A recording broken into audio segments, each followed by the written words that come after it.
The trembling wasn't fear. It was restraint. Elena Martinez stood at the medication cart at 11:13 p.m., her hands moving through the muscle memory of 1,000 night shifts, tying knots in 4 lines with fingers that wanted to do something else entirely. The pediatric ICU of Oak Creek Memorial hummed around her, ventilators wheezed their mechanical rhythm, monitors beeped in staggered patterns like a broken metronome, and the fluorescent lights cast everything in that particular shade of institutional white that made the world feel smaller and more fragile all at once. The smell of bleach cut through everything, sharp enough to sting the back of her throat, mixed with something else, the metallic copper undertone that hung over any place where blood had spilled and been scrubbed away. 3 years. She had been working these corridors for exactly 3 years and 4 months, moving through them like a ghost who'd learned to be invisible on purpose. Not through shyness or social inability. Through deliberate, calculated erasure. The kind of invisibility that only came when you'd trained yourself to want nothing, need nothing, draw no attention, occupy no space in anyone's memory when the shift ended.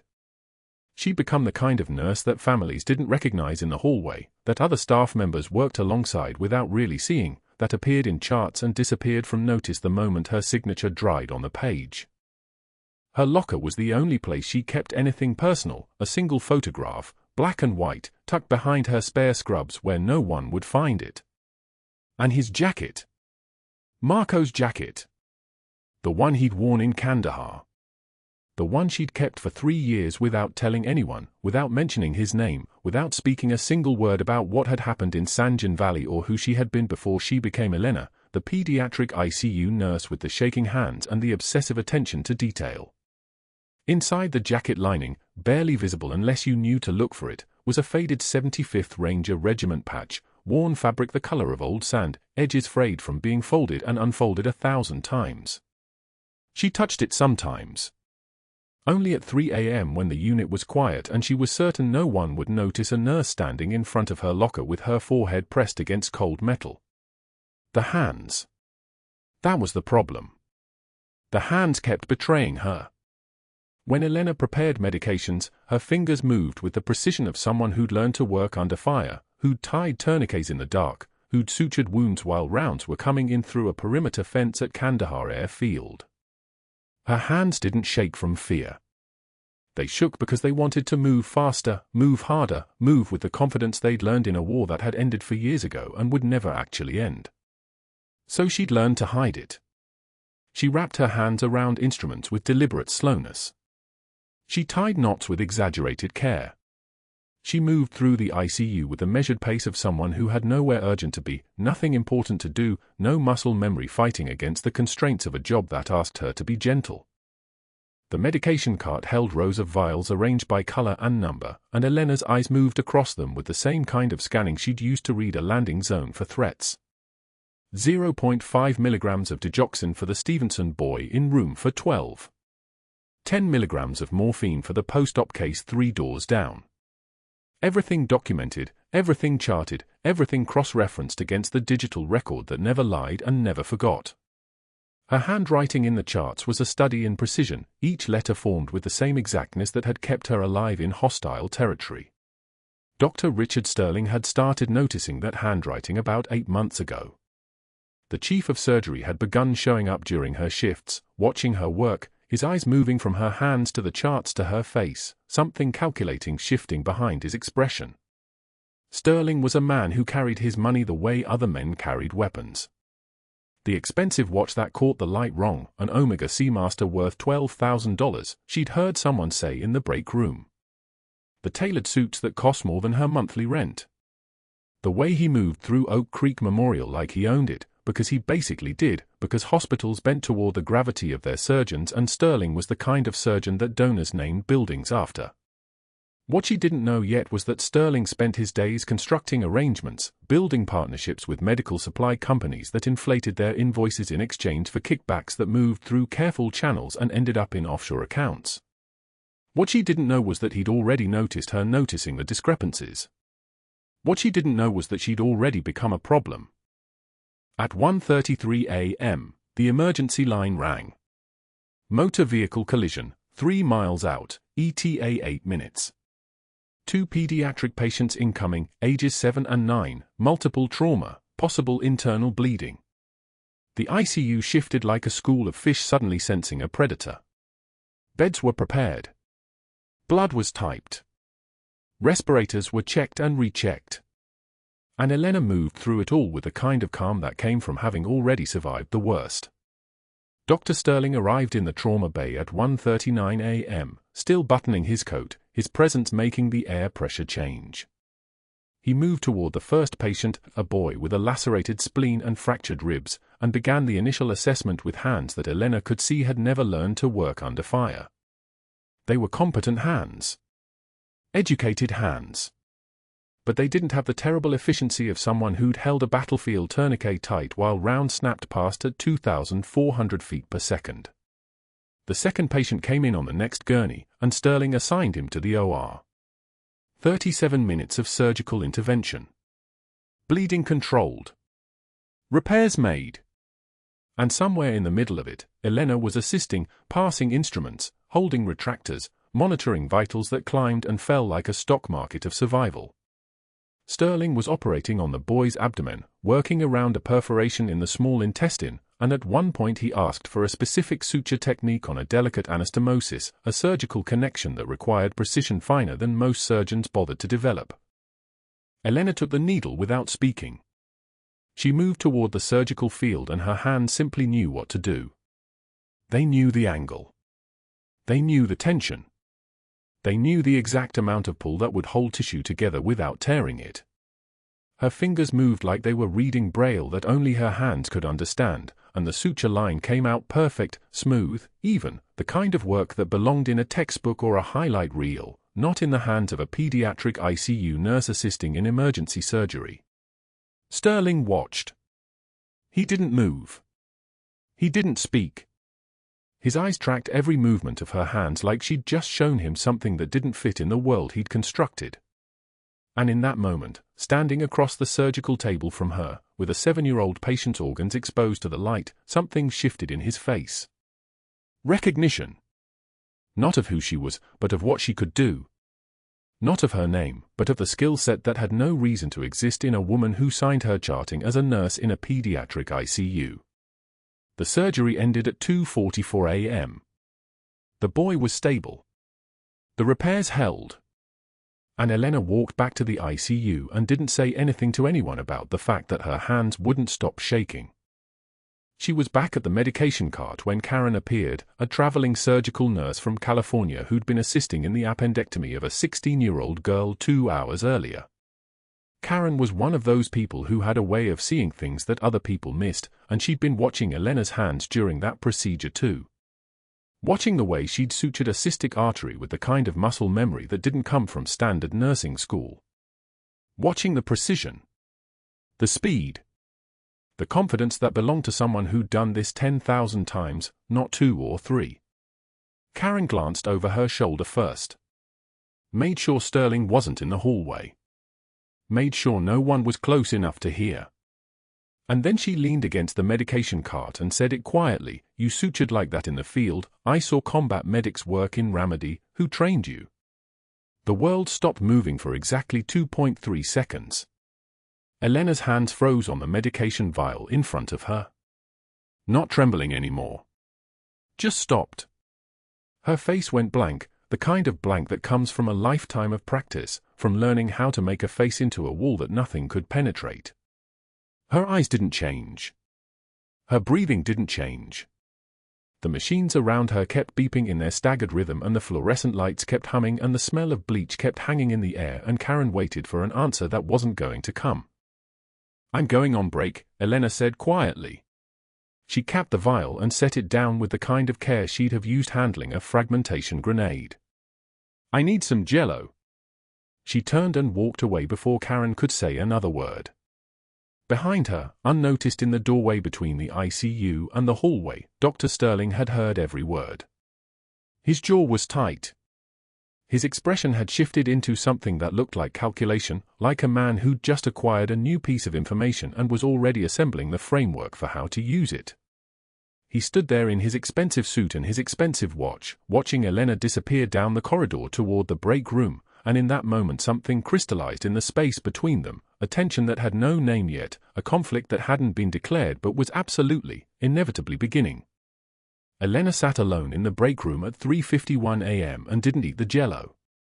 She sat in the dark. She'd learned long ago to sit in the dark, and pressed the base of her palm against her sternum, feeling her heart rate slowly descend from the red zone back to something like normal. Her phone was in her pocket, and in her phone was a number she'd memorized but never dialed. A direct line to someone who used the call sign breaker, who worked at something called Joint Special Operations Command, who had told her for years ago, if you ever need anything, and I mean anything, you call this number. She didn't call. She hadn't called in for years. But she took the phone out and held it anyway, watching the screen catch the light from the hallway, knowing that something had just moved in the machinery of her invisible life. Knowing that she'd been seen. Knowing that being seen could be dangerous. The night shift continued. It always did. The machines beeped. The monitors climbed and fell. And Elena Martinez went back to being invisible, moving through the corridors of Oak Creek Memorial like a ghost who'd learned to walk in a way that made people forget she'd ever been there at all. Room 314 smelled like bleach and dying hope. The Hendersons sat on either side of their daughter's bed, 7-year-old Maya, watching the monitors climb. Her sepsis had come fast. Resistant staph. The kind that killed kids in emergency rooms while everyone stood around waiting for paperwork. Elena had been charting at the bedside when she noticed the pattern: fever climbing, BP dropping, respiratory rate accelerating past normal. 42 breaths per minute. The cultures wouldn't come back for another 6 hours.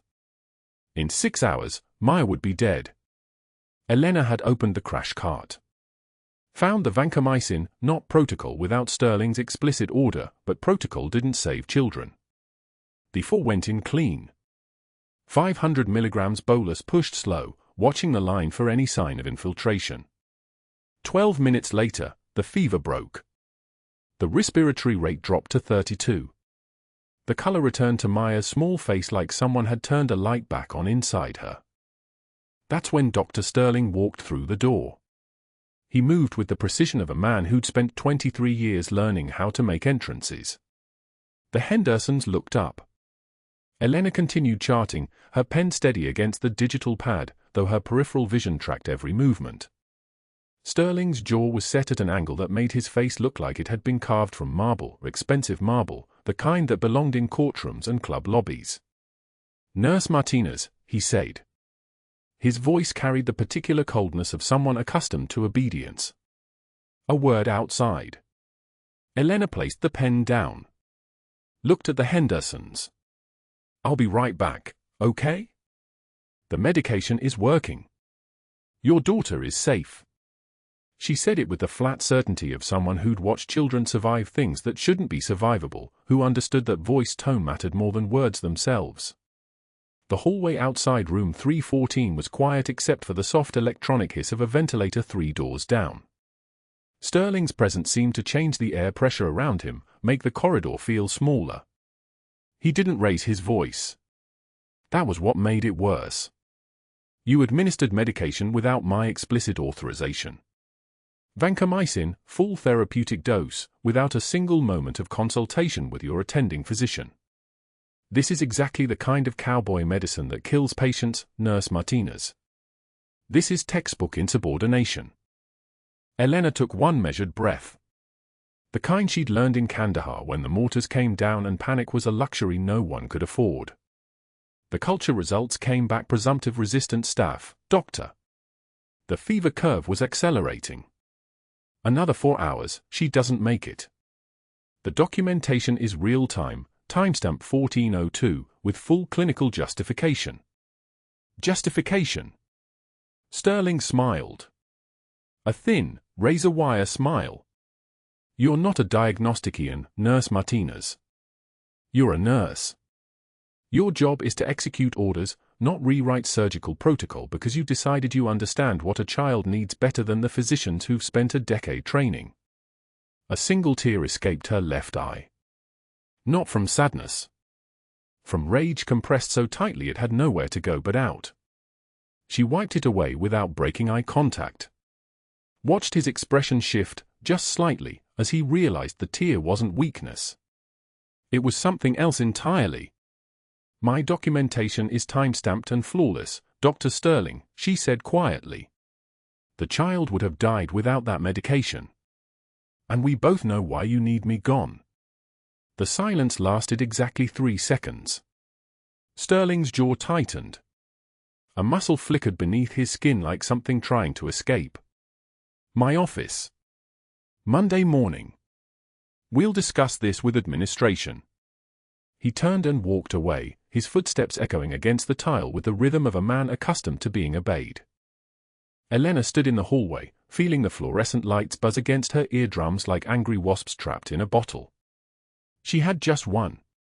And she had just made her first real enemy. What she didn't understand yet was that Dr. Sterling never fought battles he couldn't win.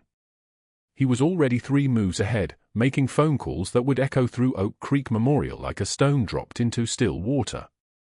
By Monday morning, she would need more than documentation. She would need armor. The weekend came like a countdown timer. Sterling spent it the way generals spend peace, preparing siege. He called the break room during shift changes, standing at the coffee station with a cup of herbal tea that he never actually drank. Just held it like a prop while he spoke quietly to whoever stopped to refill their cup. Karen Rodriguez heard it first. "I'm concerned about Elena's judgment in room 314. It's not the first time she's exceeded her scope." Then to Dr. Patel, "I'm beginning to wonder if she actually has the credentials she claims, the surgical technique, I mean. It's unusual." To Dr. Chen, "She's becoming emotionally unstable, and that's dangerous in critical care." By Tuesday morning, when Elena sat down in the break room with a turkey sandwich and black coffee, the exodus happened in silence. For nurses stood and left within 30 seconds. Karen hesitated at the door, her eyes apologetic, but Sterling's voice drifted in from the hallway, just loud enough to be heard, talking about liability concerns and employment investigations. Karen left. Elena sat alone under the fluorescent lights. The sandwich remained untouched on the table beside her, the bread going soft at the edges. She didn't check her phone. Didn't look toward the door. Just sat there breathing in the smell of stale coffee and industrial disinfectant, feeling the weight of isolation settle on her shoulders like a wet coat that wouldn't dry. By Thursday, it was worse. A traveling surgical nurse named Dimitri, the one who'd asked about her hands, the one who'd seen remedy in her sutures, stopped Elena in the supply room. "Whatever Sterling's doing, it's not going to work. Your records speak for themselves." But then he didn't sit with her at lunch. Nobody did. The break room had become a geography lesson in invisible boundaries. Elena's corner was Siberia. Then Friday came. Shift change.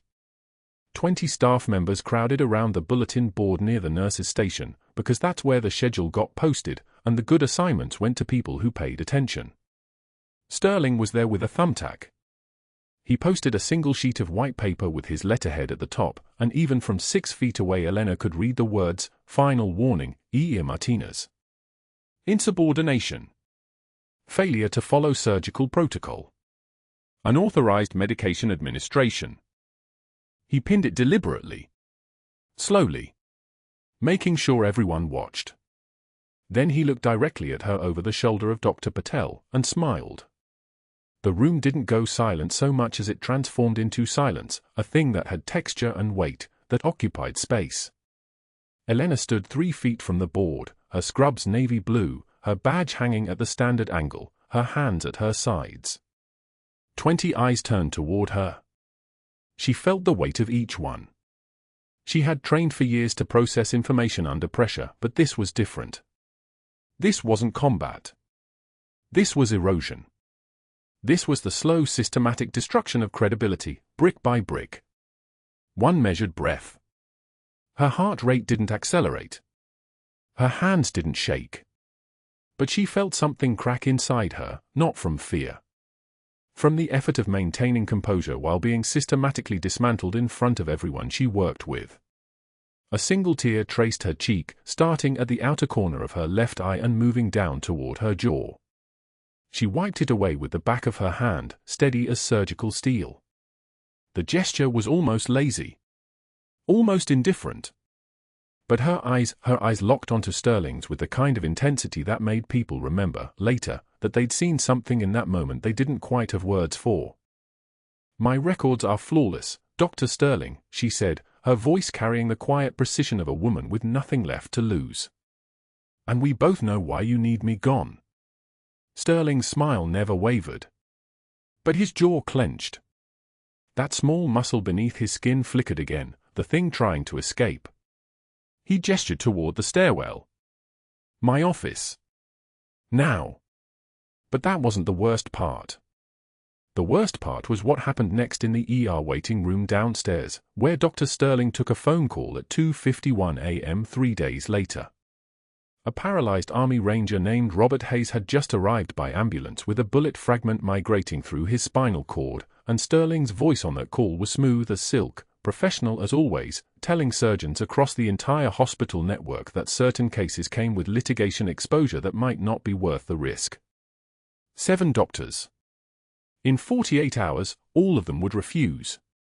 And Elena would see that Ranger patch, faded 75th Regiment insignia sewn inside a jacket, and remember exactly who she used to be before she'd learned how to become invisible.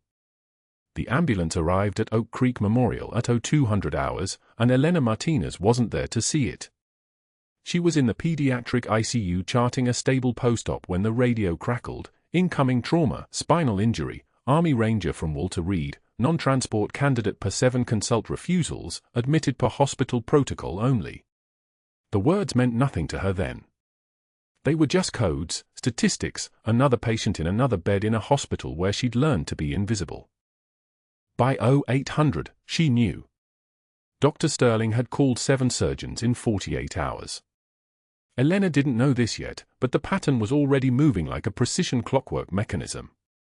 The first surgeon, a neurosurgeon from Presbyterian named Holloway, had received Sterling's call at 10:45 the previous evening. Complicated case, Holloway, extremely litigious family. The insurance liability on experimental spinal protocols is astronomical these days, not worth the exposure you'd face. The call lasted for minutes. Holloway declined the case by 1100. The second surgeon received the same message with different timing. The third. The fourth. By the time the 7th surgeon hung up the phone, Sterling had constructed a perfect wall of refusals without ever explicitly saying the word no. Each surgeon believed the case was too risky. Each surgeon thought the others had already declined it.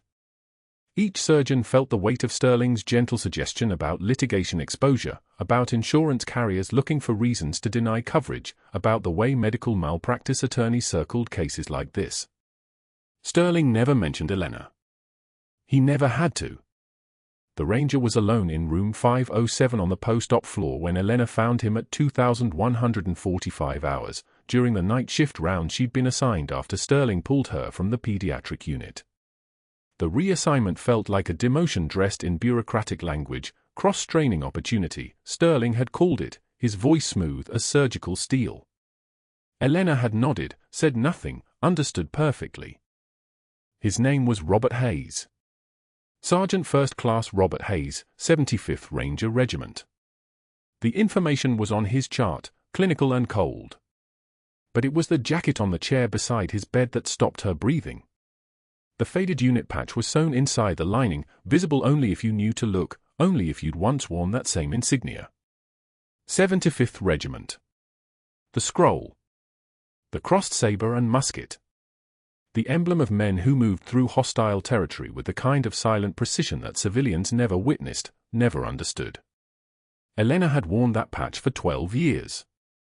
She'd earned it in Kandahar, in Helmand Province, in the dark hours when survival came down to muscle memory and mathematics and the ability to keep breathing when everything around you was screaming. She hadn't seen another 75th Ranger in 3 years. Elena's hand trembled slightly as she reached for his chart, not from fear, but from the sudden weight of recognition. The bullet fragment was on the imaging. T6 level, incomplete paralysis, migration toward the spinal cord with each movement. Without intervention within 72 hours, the fragment would sever the cord completely. Without intervention, he would be locked inside his own body, conscious and aware but unable to move anything below his chest. Elena had seen this injury before. She'd held the wounded in Kandahar and watched them understand what immobility meant. She'd held her husband Marco as the realization crossed his face that the blast had taken his legs and his future and the career that defined him. Hayes was sleeping, his chest rising and falling beneath the hospital gown. His skin had the grayish undertone of someone who'd spent weeks in Walter Reed, healing from something that never fully heals. The 4 in his arm was standard post-op. His vitals on the monitor showed something else, subtle, but there for anyone trained to see it. Elevated heart rate. Irregular rhythm. The kind of cardiac drift that came from a foreign object pushing deeper into the body, from inflammation, from the body mounting a slow rebellion against metal and pain. She left room 507 and found the on-call list. Dr. Chen. Neurosurgeon. Johns Hopkins trained. Published 3 papers on spinal cord trauma in the last 5 years. She called his hotel at 2,200 hours. He answered on the second ring, his voice thick with sleep that sharpened immediately when she introduced herself. The Ranger in 507, Elena said. The fragments migrating. 7 surgeons refused the case. Sterling's blocking access. Silence. Then, you need clearance. I need you at the hospital by 0400. I'm flying in now, Chen said. 2 hours. Don't let Hayes move. But at 2,300 hours, Elena's shift took her past the room again, and the monitor alarms were already screaming. The rhythm had fractured. PVCs in runs, ectopic beats like the heart was trying to claw its way out of the chest. Hayes's eyes were open now, pupils blown, skin slick with sweat. His blood pressure was 94/58 and falling. The compressed sinus rhythm had inverted, had twisted into something dangerous. Elena read it the way she'd read countless trauma signatures in dusty field stations, the body speaking in electrical language, telling her the fragment had shifted again, had moved into a position where it was compressing not just nerve tissue but the pericardium itself. The sac around his heart was filling with fluid. Cardiac tamponade. The heart was being crushed from the outside by its own protective membrane. It hurts, Hayes gasped. Jesus, it hurts. I know, Elena said. 3 words, total authority. She was moving already, had the crash cart beside the bed before the monitor alarm cycled twice. She pulled a 14-gauge spinal needle from the drawer with her left hand while her right activated the bedside ultrasound. The machine hummed to life. The screen bloomed with grey static. She found the thoracic cavity, the pericardial space, the dark fluid pooling between the heart and its membrane. 60 ccs minimum. Possibly more. The heart was drowning in its own fluid while the mind inside it stayed conscious and aware. The phone rang in her pocket. She ignored it. The second ring. Still moving. The third ring, and she knew it was Chen calling back, knew he was already in a vehicle, knew that none of it mattered because Hayes was going to arrest in the next 4 minutes if she didn't move. Elena's hands moved with muscle memory that lived deeper than training, deeper than 3 years of trying to forget. The movements belonged to the combat medic who'd worked in a Humvee with rounds punching through the armor plating. Who'd saved Lieutenant Reyes when the IED took his legs. Who'd held Marco's wrist as the second bleed took him, as the amount of blood loss became numbers that meant she'd already lost. The needle went in at the 4th intercostal space, mid-clavicular line, angled toward the left shoulder. 2 inches of steel and precision. Elena felt the resistance change as the needle punctured the pericardial membrane. The thin pop. The resistance dissolving. She drew back on the syringe. Dark fluid. 60 ccs in the first pull. Another 30. Another 40. The monitor watched as she worked, as the electrical chaos began to organize itself back into rhythm. The heart's pressure released. The compression eased. Hayes's breath came easier. The grey undertone of his skin shifted back toward something human. The monitor showed sinus rhythm at 107 beats per minute. Stable. The door opened and Sterling filled the frame, silhouetted against the hallway light. His face was a mask pulled tight over something volcanic underneath. Elena didn't look at him. She was already moving, disposing of the needle, logging the pericardial fluid, documenting vitals, her hands steady as if they'd never been anything else. "Security," Sterling said into his radio. "Room 507. Now." Elena looked at him then. One long moment where the invisible nurse became something else entirely. The night lights caught her eyes in a way that made them look less like hospital staff and more like someone who'd spent years looking at darkness without flinching. "His stable," she said. "For words." "No, please." No explanation. Just the fact, delivered with the tone of someone who'd given orders to men holding rifles. "You're terminated," Sterling said. "Effective immediately. You violated direct orders, exceeded your scope of practice, and endangered this hospital's liability position. Security will escort you from the building."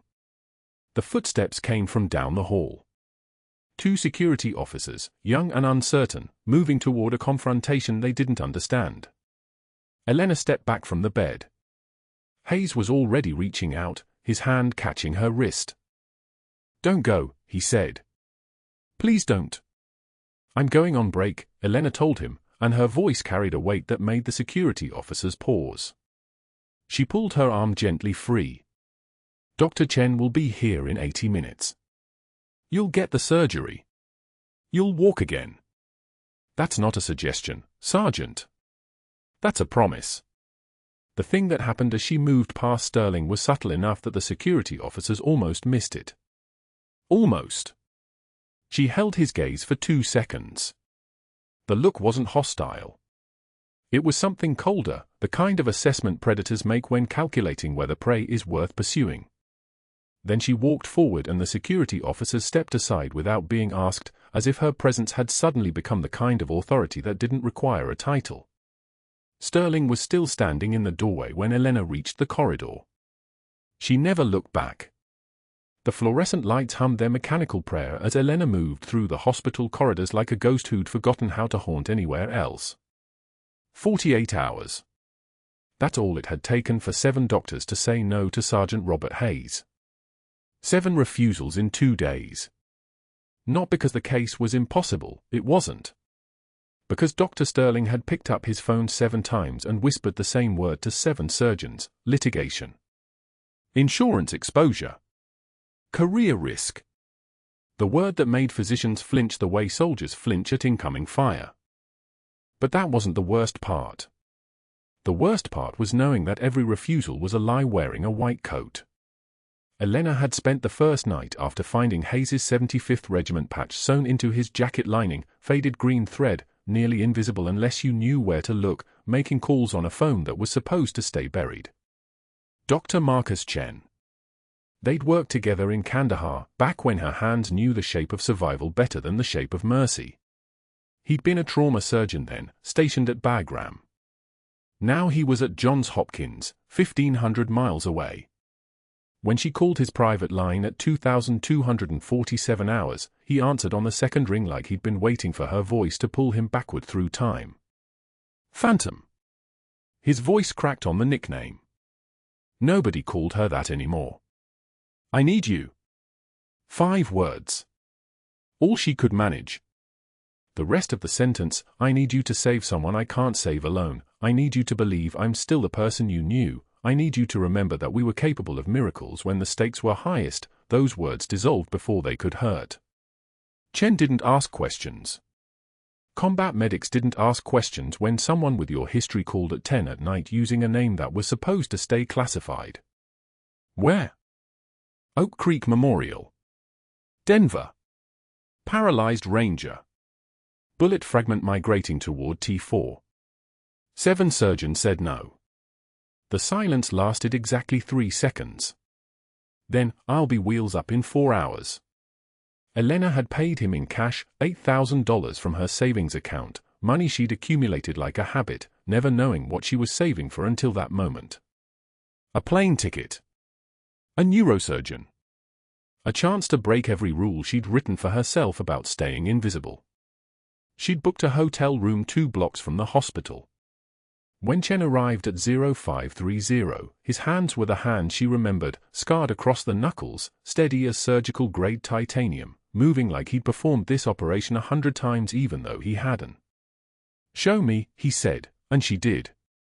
They stood outside Hayes's room, looking through the observation window. The ranger was awake but sedated, his body a geography of trauma, chest wrapped, monitors beeping their steady accusations, force threading into both arms like the hospital was trying to reclaim him from the gravity of his own biology. Elena showed Chen the imaging. The bullet fragment, the one 7 doctors had decided was too dangerous to touch, sat against Hayes's spinal cord like a loaded gun that nobody wanted to disarm. 1 millimeter of movement and the man would be completely paralyzed. 1 millimeter the other direction and he might actually walk again. Chen studied the scans with the focus of someone reading scripture. Anterior approach, microsurgical dissection, titanium cage for fusion.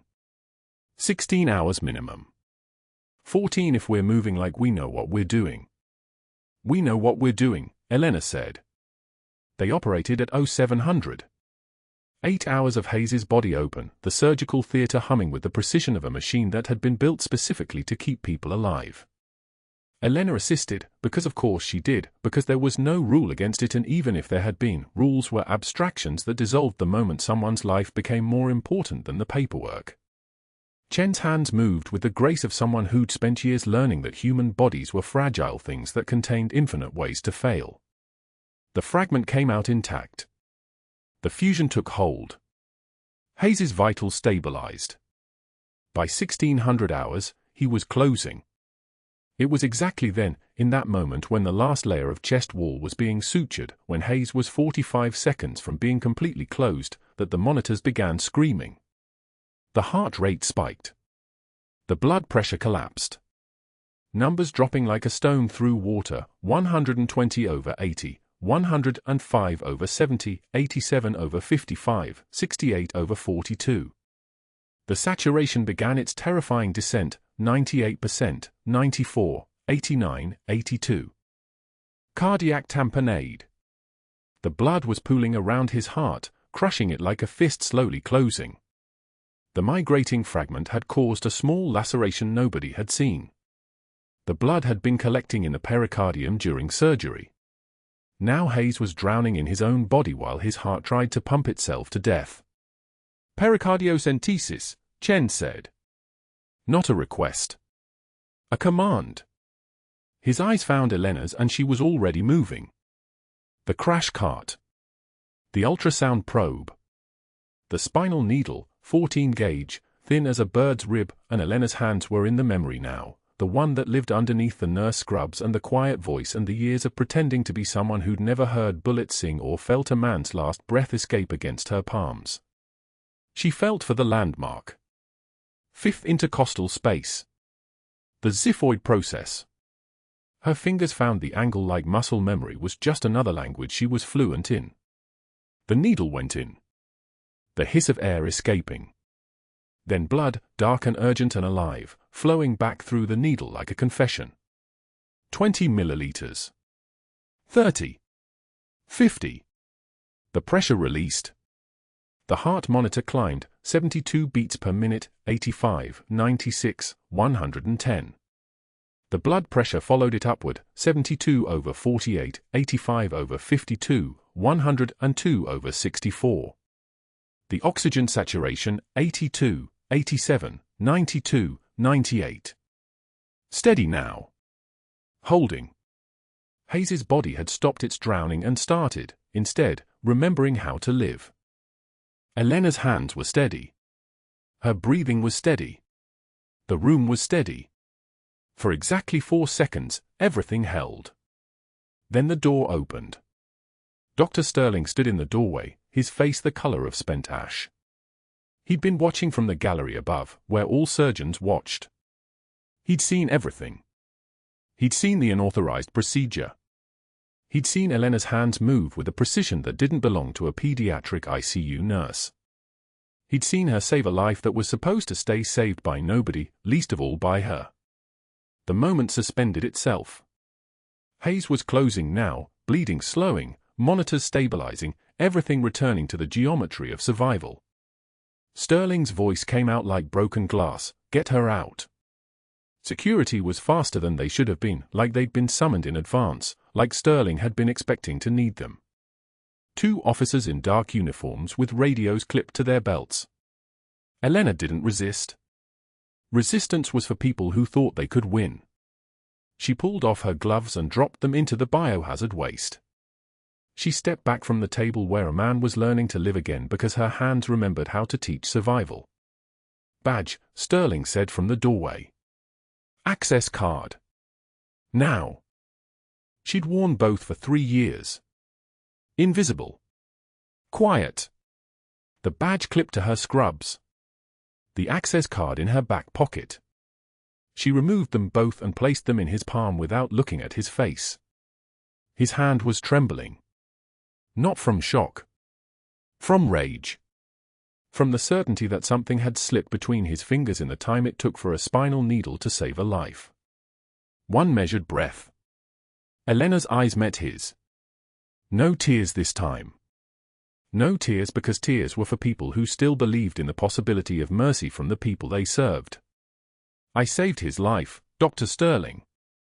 You'll have to live with wanting him dead." The words hung in the surgical theater like a verdict nobody could appeal. Security escorted her through the corridors. Staff watched her pass, the traveling nurse Karen with her hand over her mouth, the residents frozen in doorways, the nursing director reading charts like she couldn't look up without seeing something that would require her to choose a side. Elena didn't look at any of them. She changed out of her scrubs and into the clothes she'd arrived in 3 years ago, jeans, a jacket, the kind of civilian uniform that let you disappear into any city you chose. She was in the parking lot when Sterling began making his calls. The hospital was a network of obligations and debts and favors owed, and Dr. Sterling had collected a lot of favors. He called the hospital board member whose daughter had gotten into Johns Hopkins because Sterling had written a letter. He called a surgeon whose malpractice insurance Sterling had helped lower by connecting him with a friendly expert witness. He called the board chair herself, the one who'd approved his budget overruns year after year because Sterling had helped her understand why the numbers needed to be flexible. Elena Martinez just performed an invasive surgical procedure without authorization. Without physician supervision. Practicing medicine without a license. She's a threat to patient safety. I'm recommending immediate termination and a formal complaint to the Colorado State Nursing Board. The calls took 6 minutes total. By 1847 hours, Elena's employment file was flagged. By 1856 hours, a complaint had been filed alleging reckless endangerment. By 1903 hours, a private investigator named Douglas Webb had her photograph and an address and instructions to find anything, previous employers, references, any gap in her employment history that might explain who she really was. Elena drove through Denver in the rain, which fell the way truth falls, inevitable, merciless, without apology. She found herself at Fort Logan National Cemetery without consciously deciding to go there. Automatic driving. The kind of travel that happens when your hands know where grief lives even when your mind is trying to run.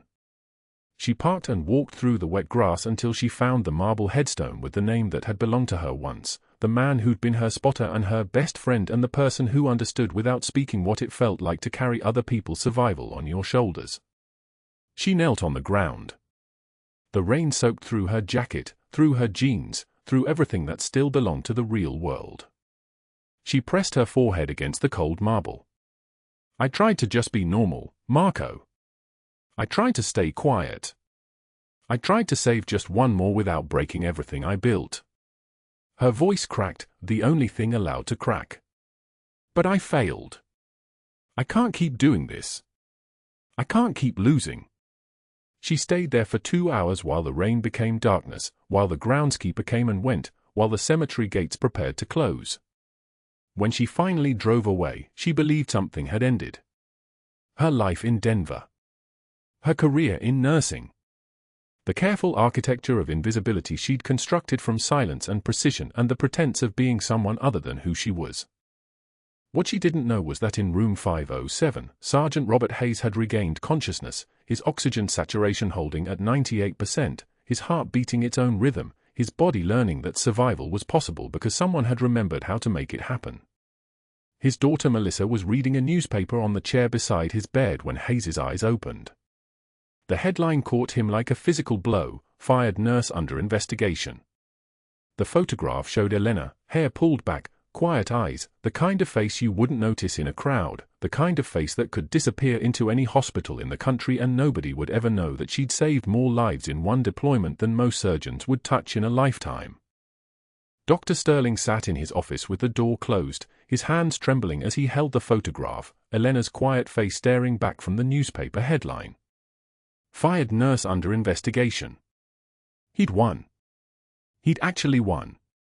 And yet the victory tasted like copper and ash because she'd saved the ranger's life, because everyone had seen her hands move like someone who'd done this 1,000 times before, because a traveling nurse had recognized something in her suturing technique that belonged in operating rooms, not pediatric ICU bays.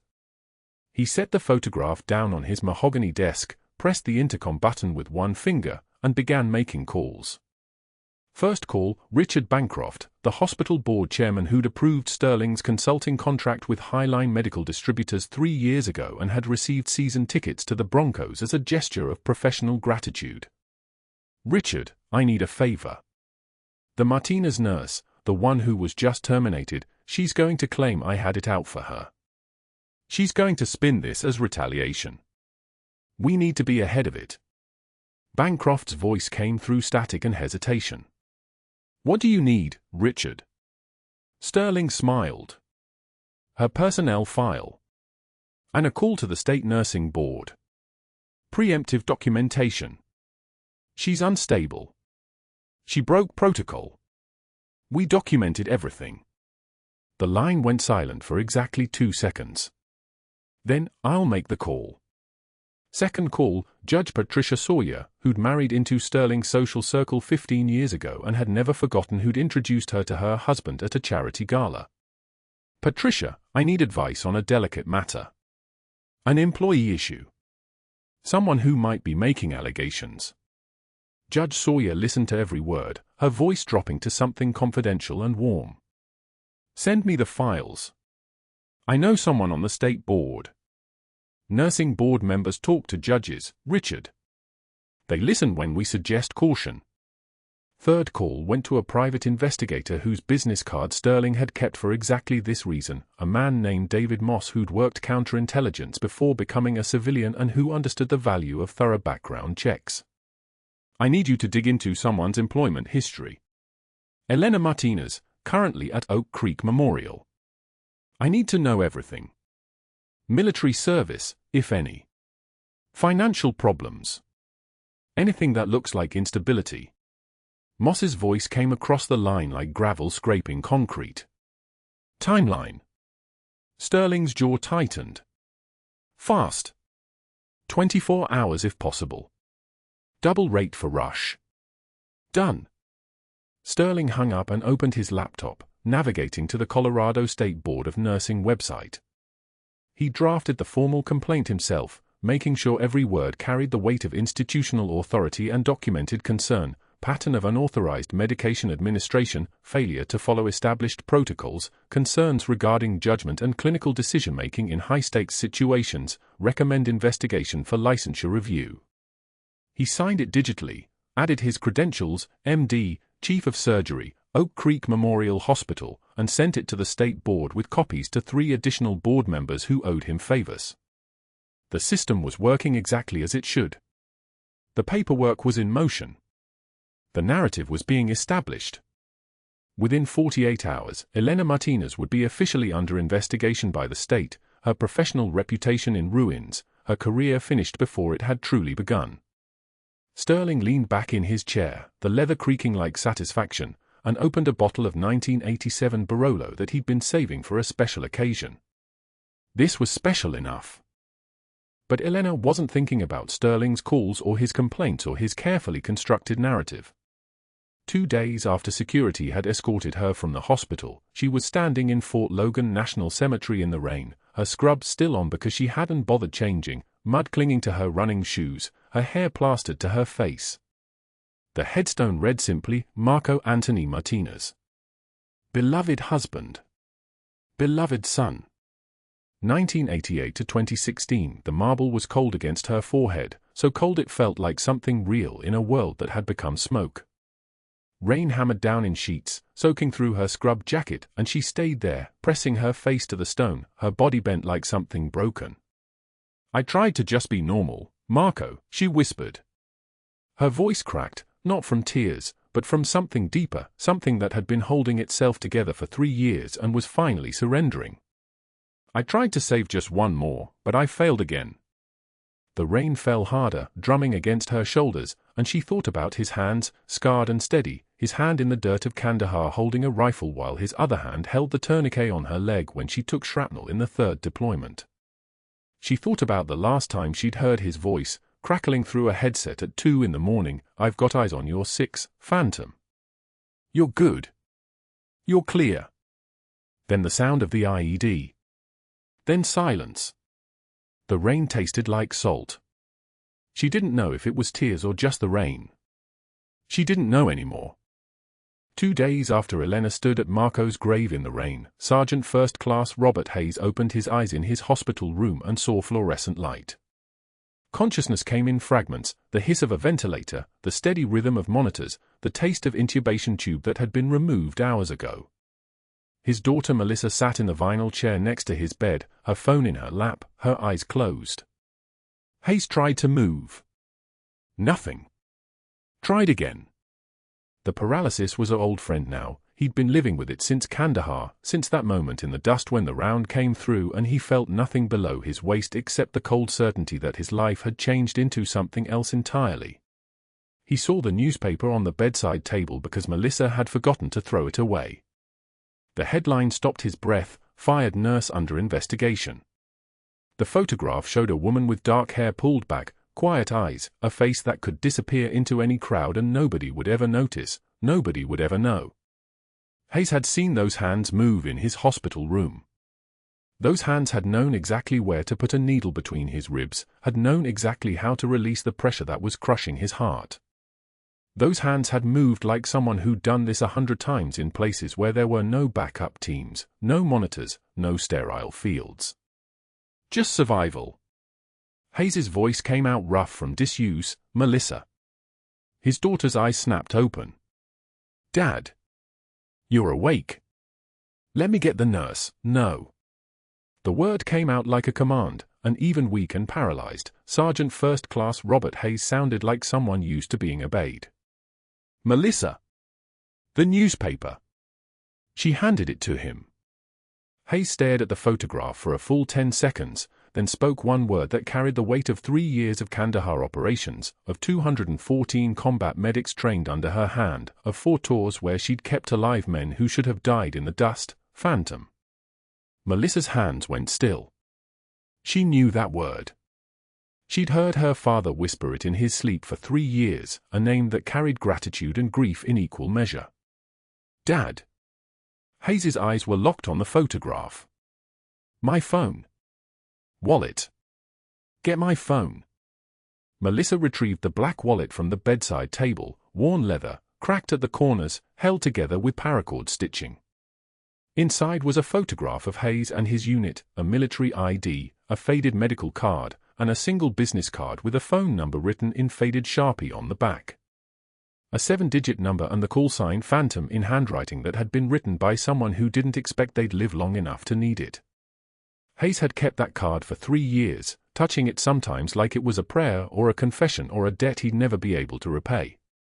Call that number, Hayes said. You call that number and you tell them Phantom is in Denver, Colorado. Tell them Phantom is at Oak Creek Memorial. Melissa's hand shook as she dialed. The phone rang twice before a voice answered, clipped, professional, expecting a routine call. That voice belonged to Lieutenant Colonel James Halloway at the Joint Special Operations Command Headquarters in Tampa, and when Melissa Hayes said the word Phantom, everything stopped. Halloway set down his coffee. He pressed the hold button and sat very still for 3 full seconds. Then he said, "Where is she, because JSOC doesn't get calls about ghosts, doesn't get calls about senior chief petty officers who were supposed to have walked away from active service 5 years ago and vanished into civilian life like smoke. Melissa gave him the address. She gave him the hospital name. She gave him her father's name and his service record, and she told him that Phantom had saved Sergeant Hayes' life 2 days ago and then been fired for it. Holloway said, "Thank you. Don't let her leave the state," and disconnected. He walked 3 doors down to the office of Major General Patricia Kowalski, Deputy Commander of JSOC, and knocked once. When she looked up from her computer, Holloway said, "Sir, we have a situation. Phantom just surfaced in Denver." General Kowalski went very still. She was one of only 7 people on active duty who knew that Phantom was Senior Chief Petty Officer Elena Martinez, who knew her actual service record, who understood the magnitude of what had been lost when she'd submitted her separation papers 5 years ago. "Explain," the general said. Holloway did. He explained about the paralyzed ranger, the experimental surgery, the pericardiocentesis performed by someone with hands that knew exactly where to be in a cardiac cavity under extreme pressure. He explained about the firing, the investigation, the newspaper article. General Kowalski stood up. She picked up her phone and dialed the Deputy Secretary of Defense. "Sir, we need a Rear Admiral and a liaison in Denver within 6 hours. We're recalling Senior Chief Petty Officer Martinez to active duty." The Deputy Secretary did not ask questions. When you lose someone like Phantom and she suddenly resurfaces saving the life of a ranger in a Denver hospital, you don't ask questions. You move. 3 hours later, in a secure office at JSOC headquarters, a lieutenant colonel named Marcus Chen opened Elena's classified file with hands that trembled. The photograph was from 7 years ago, Elena in dress blues, her face harder than, thinner, her eyes the color of something that had seen too much. The file itself read like a history of survival written in redacted paragraphs and specific dates that told the real story underneath the classified language. Combat Medic. For deployments. Kandahar 2012 to 2016. Primary Medical Officer, SEAL Team 3, Charlie Platoon. Primary Medical Officer, SEAL Team 5, Bravo Squadron. Primary Medical Officer, 75th Ranger Regiment Special Operations Task Force. The list went on. Citations for Valor, Chen whispered, turning the page. Bronze Star. He kept reading. The next page. Silver Star, 2013. Another page. Silver Star, 2015. And then the final page, the one that made his hands actually shake. Navy Cross. Awarded for extraordinary heroism under fire during Operation Enduring Freedom, Kandahar Province. Kandahar Province, medic maintained care for 214 combat personnel under sustained fire. Kandahar Province, documented 4,847 combat saves across 4 deployments. 4,847 lives. Chen sat back in his chair and simply stared at the photograph of a woman who worked in a pediatric ICU in Denver and didn't know that she held the highest combat medical record of anyone in the United States Navy in the last 20 years. The file also included her separation letter. Chen read the 7-word explanation, "I cannot continue this work anymore." She'd never elaborated. She'd never explained what had broken. The file just ended, and Elena Martinez had disappeared. At 11:48 a.m. on a Tuesday, a Rear Admiral named James Kowalski, no relation to the general, but with the same bearing, the same voice that carried the weight of command like it was as natural as breathing, walked into the lobby of Oak Creek Memorial Hospital with a Pentagon liaison named Captain Sarah Reynolds and 3 reporters from the Denver Post. They moved with the deliberate pace of people who had come to dismantle something. The liaison carried a manila folder. The Admiral carried himself like a man who had made nations move with a single phone call. They went directly to the administrative office and asked for Dr. Richard Sterling. The page that went out was impossible to ignore. Dr. Sterling, please report to the main lobby immediately. Sterling's face went grey when he heard it. He took the elevator down with his hands shaking, his suit suddenly feeling too tight, his mouth dry. When the elevator doors opened, he saw the Admiral first, for stars on his shoulder, dress white so crisp they could cut paper, face the color of granite. Sterling stepped into the lobby and the world simply stopped. The Admiral's voice when he spoke was quiet enough that Sterling had to lean forward to hear it, which meant everyone in the lobby had to lean forward too. Dr. Richard Sterling. It wasn't a question. Yes, sir, Admiral, the Admiral raised one hand. I'm going to tell you about someone you tried to destroy. I'm going to tell you who just saved the life of Sergeant First Class Robert Hayes. I'm going to tell you who you fired for doing what she was trained to do. The Admiral opened the folder. Inside was Elena's photograph in dress blues and a list of her decorations. His voice echoed off the marble floors of Oak Creek Memorial like it was bouncing around inside a cathedral. Senior Chief Petty Officer Elena Martinez. Bronze Star, 2012. Silver Star, 2013. Silver Star, 2015. Navy Cross, 2016. For tours of duty. 4,847 lives saved under fire. Kandahar. Helmand Province. Logar Province. This woman, the Admiral gestured to Elena, who stood silently against the far wall in her scrubs, her face absolutely still, is one of the most decorated combat medics in United States military history. And you fired her for saving a patient's life. Sterling's knees nearly buckled. The reporters' cameras were recording. The hospital staff stood frozen. Elena stood motionless, her expression unchanged, but her eyes had gone darker, older, like someone who had just been handed back a past they'd spent 3 years trying to bury. Captain Reynolds stepped forward. Senior Chief Petty Officer Martinez is being recalled to active duty, effective immediately. She will be assigned to Bethesda Naval Medical Center as Chief Medical Instructor, responsible for training the next generation of combat medics in advanced field procedures. Her federal salary will be $147,000 per year, with full reinstatement of military benefits and a formal apology from this institution. Sterling's voice came out as a whisper, "I didn't know." The Admiral stepped closer. His voice dropped even lower. "That's the problem. You didn't look. You didn't ask. You saw what you wanted to see." He turned to the hospital board members who had suddenly appeared in the lobby, their faces white.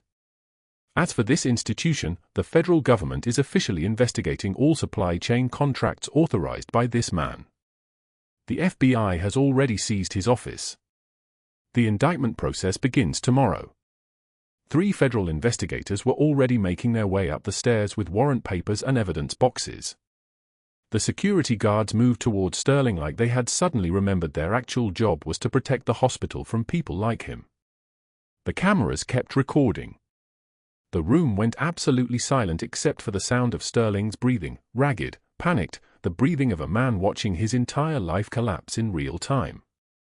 One nurse in the back, the same one who had witnessed Elena's humiliation at the unit board 3 months ago, began to clap. Then another. Then another. By the time they escorted Sterling from the building, the applause had filled the entire lobby like thunder. Elena walked out of Oak Creek Memorial that day in her scrubs, rain beginning to fall again over Denver, but this time she wasn't standing at a grave. The Admiral's aide had already made the arrangements, a flight to Bethesda that evening, her new assignment, her new name on the roster of active duty personnel. She drove through the city alone, rain hammering the windshield of her old Honda Civic, and found herself on the highway heading north toward Fort Logan. She didn't stop at the cemetery. She just drove past it, watching the rain fall on the marble stones, and for the first time in 3 years, she didn't feel like she needed to apologize to Marco. The voice in her memory, his voice, had finally stopped asking her to save the world and started telling her she'd done enough. Subscribe to Code Whisperers for stories of hidden heroes nobody saw coming. Like and comment with your thoughts. Would you have survived what Elena did, working invisible until someone finally asked who you really were?